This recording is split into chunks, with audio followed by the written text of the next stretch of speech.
আচ্ছা 2024 সালে আসে আপনি যদি একটা আইফোন 6 প্লাস কিনতে চান তাহলে সেটা কেমন হবে না হবে সেটা জানাবো আজকের ভিডিওতে। So hey guys, this is your host Akash and you are watching tech YouTube channel. So let's start today's video.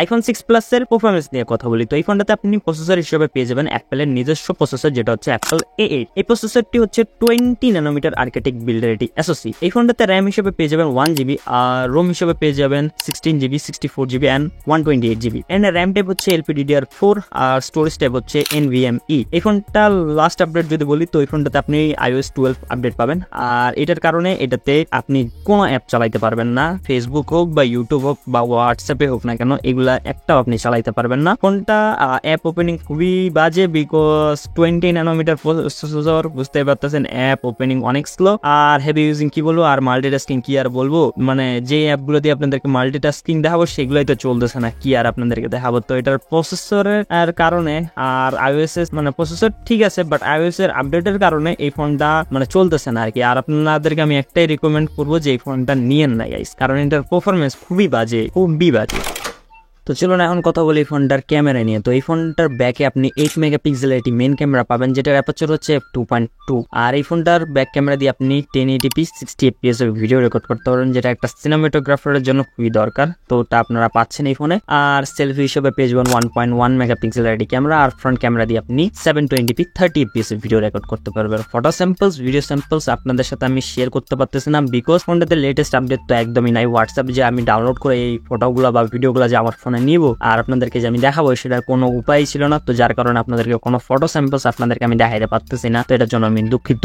চলুন এখন কথা বলি এই ফোনটার ডিসপ্লে নিয়ে। এই ফোনটার একটা জিনিস আমার খুব ভালো লাগছে, সেটা হচ্ছে এটার ডিসপ্লে। এই ফোনটাতে আপনি 5.5 ইঞ্চের একটি IPS LCD ডিসপ্লে পাবেন, আর এই ডিসপ্লেতে আপনি 401 ppi ডিস্টেন্স পেয়ে যাবেন, সিরামিক শিল্ডের প্রোটেকশনও পেয়ে যাবেন। অ্যান্ড হ্যাঁ, এটাতে 3D টাচ যে ফিচার্সটা আছে সেটাও পেয়ে যাবেন। ফিঙ্গারপ্রিন্ট পেয়ে যাবেন সামনের দিকে, যেটা এখনো মোটামুটি ফার্স্টই আছে আমি বলবো আর কি। ফেস আইডি কিন্তু থাকতেছে না, ফেস আইডি কিন্তু আইফোন X থেকে স্টার্ট হয়েছিল, আর 2 টোন কিন্তু আইফোন 8 থেকে স্টার্ট হয়ে গেছিল, মানে স্টার্ট হয়েছিল। তো এই ফোনে আপনারা 2 টোন আবার খুঁজেন না। তো মোটামুটি এই ফোনটার ডিসপ্লে আমার কাছে ভালোই লাগছে।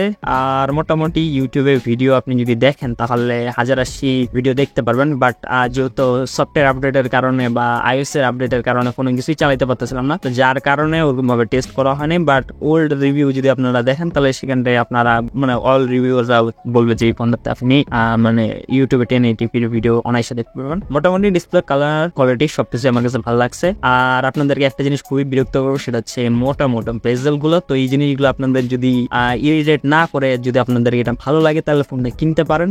আর আমি আপনাদেরকে একদমই রিকমেন্ড করবো না গাইস ফোনটা নেওয়ার জন্য। তো চলুন এখন কথা বলি এই ফোনটার ব্যাটারি নিয়ে। তো এই ফোনটাতে আপনি 2915 mAh এর ব্যাটারি পাবেন, আর অবশ্যই এটাকে চার্জ করার জন্য আপনি একটা 5 ওয়াটের চার্জার পাবেন এই ফোনটার সাথে, যদি বক্স সহ যদি এই ফোনটা কিনেন। আর যেহেতু 2024 সালে এটার ব্যাটারি ব্যাকআপ আমার কাছে ভালোই লাগছে, জাস্ট আমি কলিং এর জন্য ইউজ করছি, তো একদিনের বেশি আমি ব্যাকআপ পাইছি। আর যেহেতু হেভি ইউজিং এখানে করতে পারি নাই, কারণ মানে iOS এর আপডেটেড নাই, কারণ এটা 12 পর্যন্ত এটা লক হয়ে গেছে, এরপর আর এটাতে কোনো আপডেট আসে নাই, যার কারণে এটাতে আমি অন্য অ্যাপ চালাইতে পারি নাই। আর টেস্ট আর কি করবো, জাস্ট কলিং এর জন্য ইউজ করছিলাম। তো মোটামুটি মানে ব্যাটারি ব্যাকআপ আমি একদিনের বেশি পাইছি। আর এই ফোনটা 5 ওয়াট দিয়ে চার্জ করতে মানে 3-3.5 ঘন্টার মতন সময় লাগে। আর আপনার কাছে যদি রেডমি বা রিয়েলমি 10 ওয়াটের চার্জার অ্যাডাপ্টার থাকে, ওটা দিয়ে যদি চার্জ করেন তাহলে 2 ঘন্টার মধ্যে এটা চার্জ হয়ে যাবে। আর 2024 সালে আসে এটার ব্যাটারি ব্যাকআপ জাস্ট কলিং এর জন্য আমি মনে করি যে ঠিক আছে।